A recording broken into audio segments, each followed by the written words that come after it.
Scenery অতি সহজেই আঁকতে পারি, এবং সেটার জন্য আপনার চ্যানেলটাকে সাবস্ক্রাইব করবেন এবং ভালোবেসে চ্যানেলটার সঙ্গে পুরোটাভাবে থাকবেন এবং আমার ভিডিওটি স্কিপ না করে পুরোটা ফলো করবেন। দেখুন, তাহলে আমরা শুরু করছি কী করে পেন্টের মধ্যে আমরা সিনারি আঁকতে পারি। দেখুন, প্রথমে আমি পেইন্ট অপশনের মধ্যে যাব। এখানে আমি লিখে নিচ্ছি পেইন্ট অপশনের মধ্যে ওপেন করলাম। এখানে দেখুন পেইন্ট অপশন ওপেন হয়ে গেল এবং সব রকমভাবে পুরো পেইন্টের পিকচারটা চলে এলো এখানে। এবার দেখুন, আমি এখানে পেইন্ট অপশনে আঁকতে গেলে প্রথমে ধরুন আমি একটা বাড়ি আঁকবো, তার জন্য আমি একটা পেন্সিল নিলাম। পেন্সিল নেওয়ার পর আমি সেখানে একটা বাড়ি আঁকার জন্য নর্মাল যেগুলো করার সেটা আমি করছি, আপনারা একটু ফলো করতে থাকুন। আপনারা বাড়িটি আঁকার জন্য এখান থেকে পেন্সিলেরও ইউজ করতে পারেন, বা এখান থেকে এই স্ট্রেট লাইনের শেপটাও আপনারা ইউজ করতে পারেন। তো আমি এখান থেকে স্ট্রেট লাইনের শেপটা নিলাম। স্ট্রেট লাইনের শেপটা নিয়ে আমি দেখুন একটা সিনারি আঁকার চেষ্টা করছি।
দেখুন, আমার এখানে এই দাগটা যেমন একটু ওপর দিকে উঠে গেছে এবং এই লাইনটা যেমন একটু বেঁকে গেছে, তার জন্য আমি এটাকে সঙ্গে সঙ্গে ইরেজ করে নিয়েছি। এই ওখানে ইরেজার আছে, এখানে ইরেজ অপশান গিয়ে আপনি এটাকে ইরেজ করতে পারেন। এখানে দেখুন ইরেজের অপশানটা খুব ছোটো, এখান থেকে আপনি ইরেজটাকে বড় করতে পারেন এবং সেটাকে দেখুন আমি এই ইরেজারটাকে দিয়ে আমি এখান থেকে এটাকে সেটা পরিষ্কারভাবে মুছে নিলাম।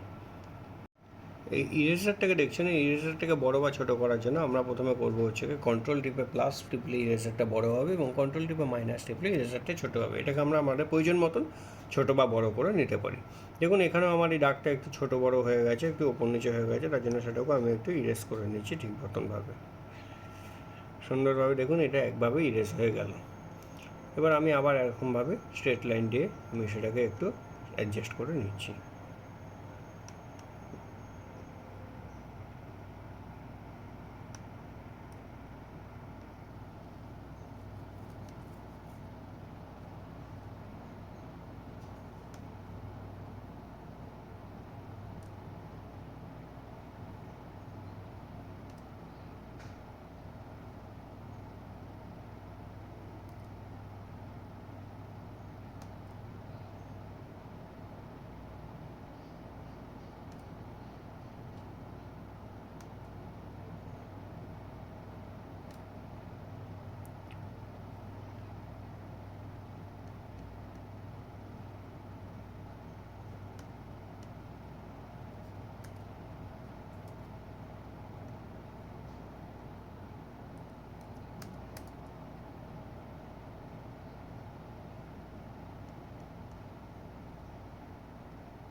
সিনারি ক্রিয়েট হয়ে গেছে দেখুন। এবার আমরা সেটার মধ্যে কালার কী করে করব সেটা আপনারা দেখতে পারবেন। এখান থেকে আমরা যেমন যাব হচ্ছে কি ফিল কালার, ফিল কালারে যাওয়ার পর সেখান থেকে আমরা কালার দেবো। ফিল কালার অপশানে গিয়ে আমরা কালার দিতে পারবো। আগে আমরা ধরুন কালার চুজ করে নিলাম, আমি এখান থেকে কালার চুজ করলাম। এখান থেকে কালার চুজ করার পর আমি এই যে এখানে ফিল কালার অপশান আছে, ফিল কালার অপশানে গেলাম। যাওয়ার পর দেখুন জাস্ট এখানটায় এনে আমি এখানটা দিয়ে দিলাম, দেখুন বাড়ির উপরে কালারটা হয়ে গেল ফিল কালার। এবার দেখুন আমি এখানেও একটা দিয়ে দিলাম, এখানে কালার হয়ে গেল ফিল কালার। এবার তারপরে দেখুন এখান থেকে ফিল কালার ছাড়াও অন্য রকমভাবেও করা যায়, কিন্তু বাট ফিল কালার দিয়ে করলে তাড়াতাড়ি পরে সেই জিনিসটা কমপ্লিট হয়ে যায়। এখান থেকে আপনি যে যে কালারগুলো দিতে চাইছেন সেই কালারগুলো চুজ করবেন এবং এখান থেকে সেই কালারগুলো হয়ে যাবে।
এখানে দেখুন এটা পুরো আমার এরকম হয়ে গেল। এটার জন্য একটা কারণ হচ্ছে এখানে কোনো না কোনো জায়গায় নিশ্চয়ই এখানে কোনো ব্ল্যাঙ্ক রয়েছে, সেটা আমি কি করে দেখব? এই দেখুন আমি এখান থেকে এই ম্যাগনিফায়ারে গেলাম, ম্যাগনিফায়ারে গিয়ে আমি এখানটায় দেখতে পাচ্ছি যে কীভাবে জিনিসটা আমার পুরোটা আমার কালার হয়ে গেল।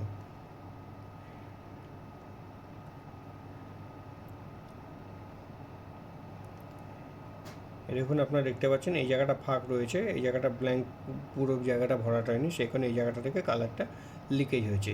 সেই জায়গাটাকে ভরপাই করার জন্য আমাকে করতে হবে কি, প্রথমে এখানটা থেকে আমি আবার পেন্সিল দিয়ে আমি এই দাগটাকে ভরাট করে দিচ্ছি, যাতে সেই জায়গাটা পুরোপুরি ভরাট হয়ে থাকে।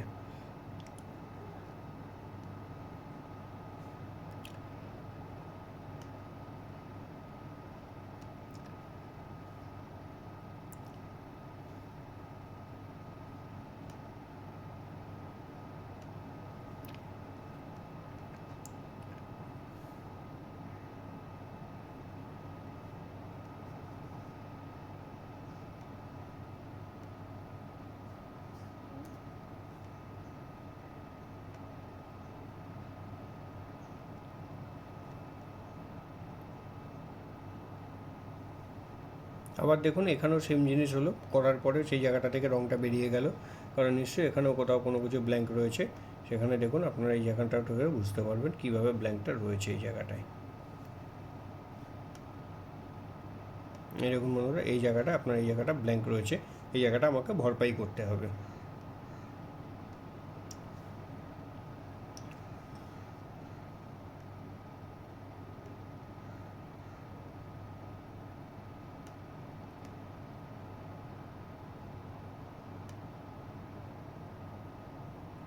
এখন আমি এই জায়গাটা ফিল আপ করে দিলাম, এই জায়গাটা এখন ভরপাই হয়ে গেল।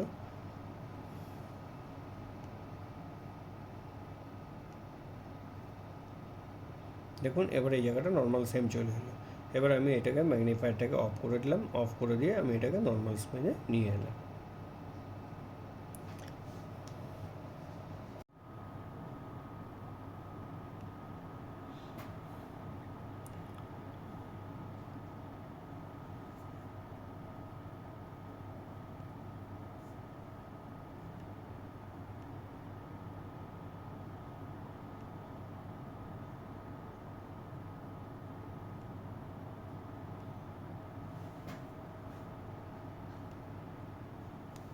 দেখুন এখানে এই মাত্র এই কটাই কালার রয়েছে। যদি আপনাদের এই কটা কালার ছাড়াও আরও অন্যান্য অনেক রকম কালারের দরকার হয়ে থাকে, হতেই পারে এক একটা পিকচারে এক এক রকম কালার কম্বিনেশন লাগতেই পারে।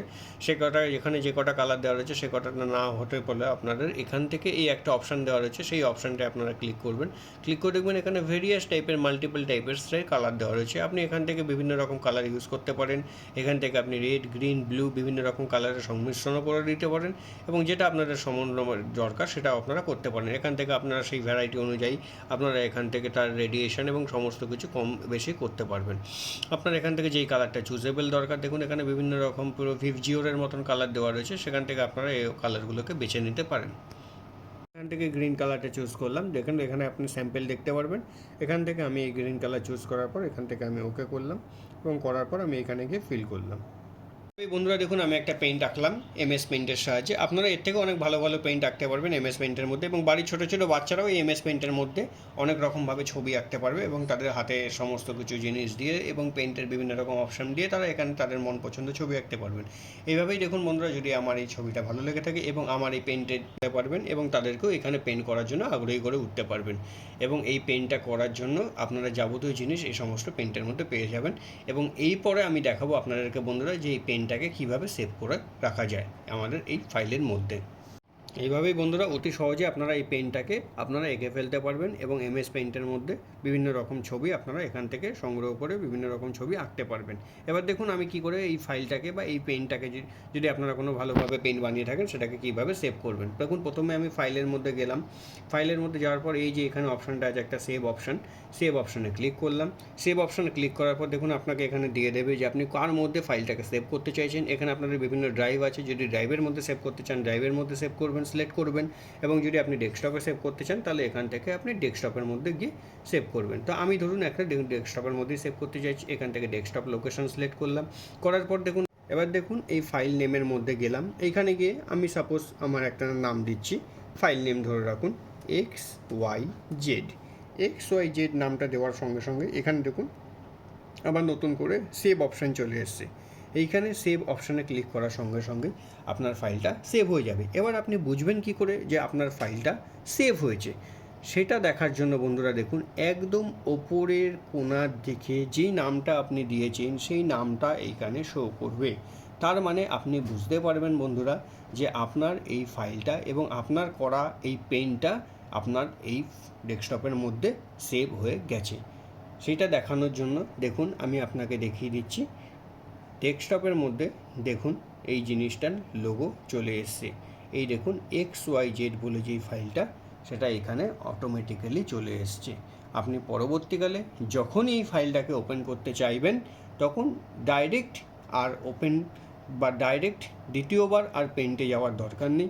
এখান থেকেই ডবল ক্লিক করলেই আপনি এই পেন্ট অপশানটাতে ক্লিক করবেন, করলেই আপনার এই বানানো অতি সুন্দর পেনটা এখানে ওপেন হয়ে যাবে এবং বাচ্চারাও তাতে খুব আগ্রহী পাবে এবং পরবর্তীকালে তাদেরও করার খুব ইন্টারেস্ট জাগবে এবং অতি সহজেই তারা এই জিনিসটা বাড়িতে শিখতে পারবে। থ্যাংক ইউ বন্ধুরা। আজকে আমার এই ভিডিওটা যদি আপনাদের খুব ভালো লেগে থাকে আমার চ্যানেলটা দয়া করে সাবস্ক্রাইব করবেন, লাইক দিয়ে ফলো করে আমার পাশে থাকবেন। থ্যাংক ইউ বন্ধুরা।